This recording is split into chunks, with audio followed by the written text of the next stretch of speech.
Hello friends. आज 12 फरवरी के कुछ इंपॉर्टेंट करंट अफेयर्स डिस्कस करने जा रहा हूँ। स्टार्टिंग करते हैं बैंकिंग अवेयरनेस के साथ। आरबीआई की न्यू मॉनेटरी पॉलिसी आई है, जिसके अंतर्गत क्या किया है, आरबीआई ने रेपो रेट को अनचेंज रखा है। डेट मीन्स रेपो रेट में कोई बदलाव नहीं किया है, 4% पे रेपो रेट है। और दूसरे रेट्स की बात करें तो रिवर्स रेपो रेट हमारा 3.35% है। मार्जिनल स्टैंडिंग फैसिलिटी रेट 4.2% है। बैंकिंग रेट 4.25% है। CRR 4%, SLR 18%। जानते हैं शॉर्ट में ब्रीफली रेपो रेट क्या होता है। जब हम लोगों को पैसे की ज़रूरत होती है तो हम लोग बैंक के पास जाते हैं लोन लेने के लिए, कर्ज लेने के लिए। तो उस समय क्या होता है, जब बैंक को पैसे की ज़रूरत होती है तो वो जाते हैं आरबीआई के पास। तो आरबीआई से बैंक्स क्या लोन लेते हैं, कर्ज लेते हैं, तो आरबीआई उन पे चार्ज लगाता है इंटरेस्ट के तौर पे।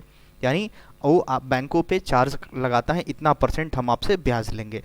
तो उस इंटरेस्ट रेट को जो आरबीआई दूसरे बैंकों से लेता है उसको हम लोग बोलते हैं रेपो रेट। और कभी कभार क्या होता है कि बैंक के पास सरप्लस अमाउंट हो जाता है, सरप्लस पैसे हो जाते हैं, तो वो क्या करता है, थोड़ा सा उस पर बेनिफिट प्राप्त करने के लिए आरबीआई को पैसे देता है कि भाई आप आरबीआई, आप मेरे पास सरप्लस अमाउंट है, आप मेरे से पैसा ले लो। तो क्या करता है कि जब बैंक्स आरबीआई को उल्टे में पैसा देता है तो बैंक आरबीआई पे चार्ज लगाता है।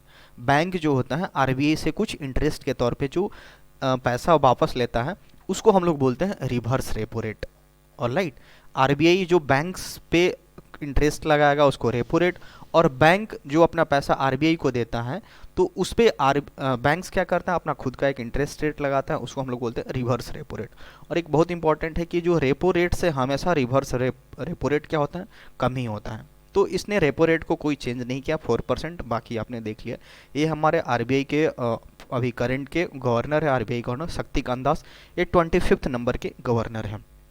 नेक्स्ट है हमारा N Chandrasekaran, reappointed as chairman of Tata Sons. Tata Sons के ये चेयरमैन के रूप में अपॉइंट हुए, दूसरी मतलब रीअपॉइंट, उनको दोबारा से अपॉइंट कर लिया गया है। तो ये पहले कितनी देर के लिए, मतलब कितनी अवधि के लिए इनको अपॉइंट किया है, 5 साल के लिए। सेकेंड 5 ईयर टर्म्स इनको रीअपॉइंट कर लिया गया है। इन्होंने as he joined board of Tata Sons in 2016 and took over the role as charge in 2017। Join किया था 2016 में एज ए बोर्ड मेंबर के तौर पर, और 2017 में इनको चेयरपर्सन बना दिया गया था। तो इनको अभी फिर से दोबारा 5 साल के इनको अपॉइंट कर लिया गया है। नेक्स्ट स्लाइड पे चलते हैं हम लोग। नेक्स्ट स्लाइड है हमारा है इंडिया रैंक्ड 46 इन EIU डेमोक्रेसी इंडेक्स। EIU क्या है, द इकोनॉमिक्स इंटेलिजेंस यूनिट है। इसका एक लिस्ट आया है, एक रैंकिंग आया है, जिसमें इंडिया का पोजीशन कितना रखा गया है, 46 आया हुआ है। ठीक है, देखते हैं इसमें सबसे टॉप कौन किया है। 9.75 स्कोर करके नॉर्वे जो है सबसे टॉप पे किया है डेमोक्रेसी इंडेक्स में। ऑलराइट, अगर हमारे जो आवर नेबर, जो हमारा पड़ोसी पाकिस्तान है, उसका थोड़ा प्लेस देख लेते हैं इस पूरी लिस्ट में किस पोजीशन पे आया है, तो ये 104 पे आया है। तो बेसिकली हमको ये याद करना कि EIU that means the economist intelligence unit के अकॉर्डिंग इंडिया का रैंक क्या है डेमोक्रेसी इंडेक्स में, 46 है। नेक्स्ट है हमारा Munishwar Nath Bhandari, new chief justice of Madras high court. Madras high court के न्यू चीफ जस्टिस का एक अपॉइंटमेंट हुआ है। क्या नाम है इनका, मुनीश्वर नाथ भंडारी जी हैं ये। देखते हैं इनका क्या, लॉ मिनिस्ट्री के according justice Munishwar Nath Bhandari has been appointed chief minister of Madras high court. इनके पहले क्या थे, इसके पहले जो थे उनको भेज दिया गया है कहाँ पे, जस्टिस संजीव बनर्जी को पहले ये थे, इनको अपॉइंट कर दिया गया, मेघालय का हाई कोर्ट का वहाँ पे चीफ जस्टिस बना दिया गया है। तो इन्हीं के प्लेस पे ये आए हैं मुनीश्वर नाथ भंडारी जी हैं। यहाँ पे लॉ मिनिस्ट्री के according total 13 advocates and 3 judicial officers as जजेज ऑफ आंध्र प्रदेश, उड़ीसा एंड मध्य प्रदेश है। इसके अलावा इनके साथ साथ जो 13 एडवोकेट्स हैं, 3 जुडिशियल ऑफिसर्स हैं आंध्र प्रदेश, उड़ीसा और मध्य प्रदेश के, इनको भी अपॉइंट किया जाना है। नेक्स्ट हमारा है 45th international Kolkata book fair to start from February 28। 28 फरवरी से ये जो 45वां इंटरनेशनल कोलकाता बुक फेयर है उसका शुभारंभ किया जाएगा। वो स्टार्ट होगा कब से, 28 फरवरी से। कह रहा है कि the 45th international Kolkata book fair will start from February 28 and will go on till March 13।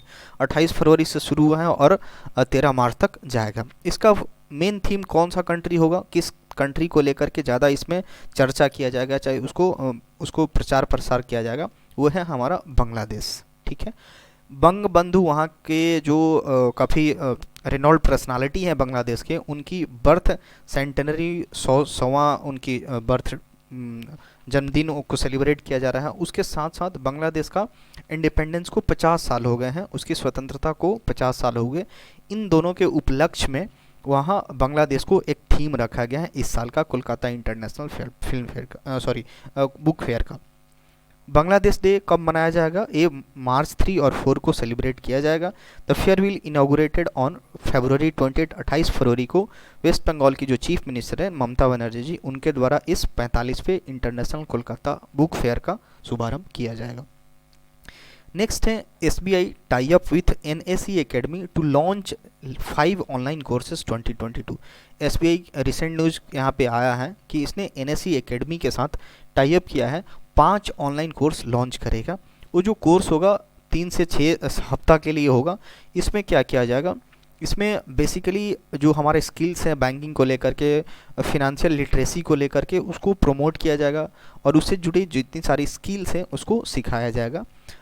by SBI are a good blend theory and operational aspects which will be enable learners to have a deeper understanding of fundamental of banking, compliances, lending norms and host of इन सारी चीज़ों को। तो banking का एक fundamental banking का understanding होगा और भी सारी चीज़ें फिनांस से रिलेटेड जो ट्रेनिंग दी जाती है, बैंकिंग को प्रॉपर क्या है, उन सारी चीज़ों को लेकर के यहाँ पे 5 ऑनलाइन कोर्सेज का शुभारंभ किया जाएगा। ड्यूरेशन कितना होगा, 3 से 6 वीक्स तक। किस एकेडमी के साथ SBI ने टाई अप किया है, NAC एकेडमी के साथ। नेक्स्ट हम लोग ये न्यूज़ पहले ही कवर कर चुके थे। Surat to be India's first bullet train station by December 2024। ये 2024 तक ये बता दिया गया है कि यहाँ पे सब कुछ काम ओके हो जाएगा और यहाँ से जो उसका जो फंक्शन है शुरू हो जाएगा। तो 2024 तक इंडिया का पहला बुलेट ट्रेन स्टेशन हमारे सूरत में मिलेगा। ये हमारा पता है कि मुंबई अहमदाबाद रूट पे ये हमारा बुलेट ट्रेन चलेगा। ठीक है, और ये क्या होगा, हमारे इंडिया का पहला स्टेशन भी होगा। ये किसके द्वारा कंस्ट्रक्ट किया जा रहा है, national high speed rail corporation limited, NHSRCL short में बोल सकते हैं। ये रहा कुछ यहाँ पे इमेज है। इसको बनाने में कितना एक आउटले कॉस्ट आ रहा है, कीमत कितना आ रहा है, 1 लाख करोड़ के आसपास यहाँ पे आ रहा है इसका खर्च। नेक्स्ट है India's Goa shipyard limited delivered the 5th vessels ICGS सक्षम। इसका नाम क्या रखा गया, सक्षम रखा गया है। गोवा शिपयार्ड लिमिटेड जो शिप्स वगैरह बनाता है, तो इसने क्या किया है, इंडियन कोस्ट गार्ड को ये 5वां वेसल है, 5वां और आखिरी है, 5th and final vessel of the 5 coast guard offshore portal vehicles. इसके द्वारा 5 टोटल था इस प्रोजेक्ट के तहत, 5वां दिया गया, डिलीवर्ड कर दिया है, समय से पहले कर दिया गया है। Alright, before the time of Indian coast guard, यहाँ पे जो शेड्यूल टाइम था डिलीवर करने का उससे पहले कर दिया जाएगा। Contract for 5 CGOPVS was signed by GSL with ministry of defence. इसकी जो शुरुआत कर दी गई थी, एक साइन हुआ था, एक एग्रीमेंट साइन हुआ था कि हम 5 शिप बना करके डिलीवर किया जाएगा इंडियन कोस्ट गार्ड को। 26 अगस्त 2016 को ही कर दिया गया था। हमारा नाम इंपॉर्टेंट होगा, जो शिपयार्ड गोवा शिपयार्ड लिमिटेड, और ये हमारा नाम काफ़ी इंपॉर्टेंट होगा। 5वां वेसल्स है, बनाया किसके द्वारा गया, गोवा शिपयार्ड। नाम क्या रखा गया, सक्षम। नेक्स्ट है Telangana government tie up with British council to expand higher education. Telangana government ने क्या किया है, ब्रिटिश काउंसिल के साथ टाई अप किया है अपने हायर एजुकेशन को विस्तार करने के लिए, एक्सपेंड करने के लिए। देखते हैं, तो government of Telangana and British council, ये UK की एक बॉडी है, इंटरनेशनल ऑर्गेनाइजेशन है for educational opportunity and cultural exchange, have signed a 3 years MOU to renew the partnership in education, English and arts। Basically इसमें क्या होगा, टाई अप किया गया है, UK की एक बॉडी है, 3 साल का ये एग्रीमेंट है जिसमें तेलंगाना गवर्नमेंट क्या करेगा, एजुकेशंस को लेकर के काफ़ी एक्सपेंसन, बहुत ज़्यादा एक्सपेंड किया जाएगा, बहुत अच्छे लेवल तक एजुकेशन में सुधार की जाएगी इंग्लिश और आर्ट के फील्ड में, और कुछ रिसर्च वगैरह के फील्ड में भी, और इंजीनियरिंग वगैरह के फील्ड में भी इसमें काफ़ी ज़्यादा इनोवेटिव आइडिया से दोनों का कल्चर्स एक्सचेंज, टेक्नोलॉजी एक्सचेंज होगा, एजुकेशन में काफ़ी बेहतर सुधार होगा। नेक्स्ट है नाबार्ड लॉन्च्ड जीवा प्रोग्राम, ये काफ़ी इंपॉर्टेंट होगा हमारे लिए। Jiva programme to promote natural farming. Natural farming के लिए, नेचुरल फार्मिंग को प्रमोट करने के लिए, बढ़ावा देने के लिए नाबार्ड ने कौन सा लॉन्च किया प्रोग्राम? जीवा नामक प्रोग्राम लॉन्च किया है। नेचुरल फार्मिंग को काफ़ी ज़्यादा बढ़ावा दिया जाएगा यहाँ पे।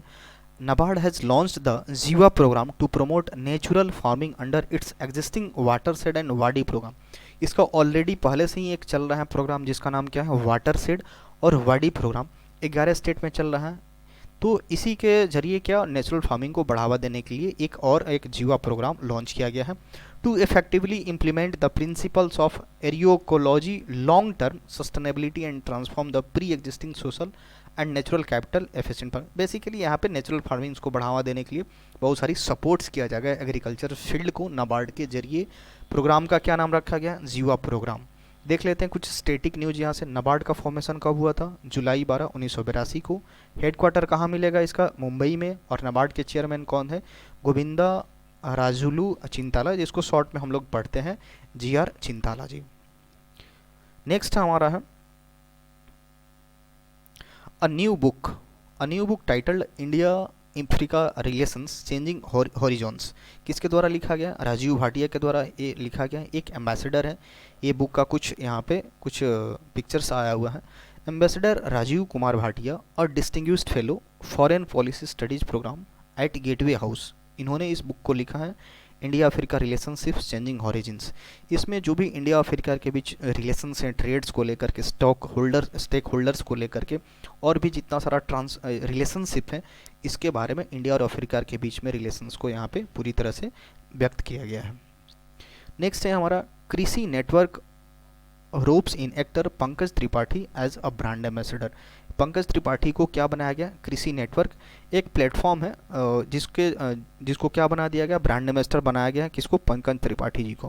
बेसिकली ये इनका बैकग्राउंड थोड़ा सा किसान से रहा, इनकी पूरी फार्मर बैकग्राउंड रहा है, तो इसको लेकर के यहाँ से कनेक्ट किया गया है। Pankaj Tripathi as a investor and brand ambassador, investor और ब्रांड एम्बेसडर दोनों के तौर पे यहाँ पे बनाया गया है। इसमें क्या होगा? The association with the actors marks of the startups efforts to reach out masses and help connect with farmers at the grassroots level।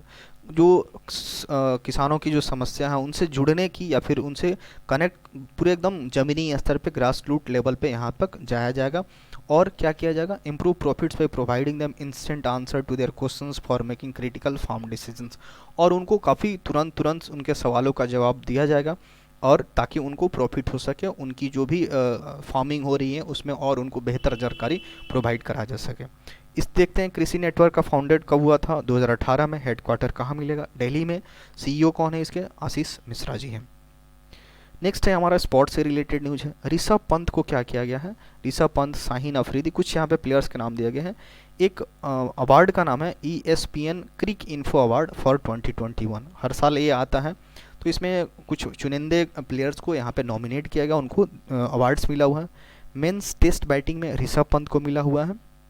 Test batting में ऋषभ पंत को मिला हुआ है। और captain of the year Kane Williamson को मिला है। ये न्यूजीलैंड के कैप्टन हैं। ऑलराइट। मेंस टेस्ट बॉलिंग में न्यूजीलैंड के काइल जेमसन को मिला हुआ है। मेंस ODI बैटिंग में फ़खर जमान जो कि पाकिस्तान से है, उनको मिला है। ODI बॉलिंग में मेंस में साकिब महमूद इंग्लैंड के हैं। 2020 की बात करें तो बैटिंग में किसको मिला? जॉस बटलर जो इंग्लैंड के हैं। बॉलिंग की बात करें तो शाहीन अफरीदी पाकिस्तान के हैं, काफ़ी इंपॉर्टेंट ये बन चुके हैं वहाँ के बॉलर के तौर पे। वोमेंस की बात करें तो बेथ मॉनी ऑस्ट्रेलिया के हैं। बॉलिंग में बात करें तो केट क्रॉस इंग्लैंड की है। तो ये सारी हमारे पास इंफॉर्मेशन है। That's all for today.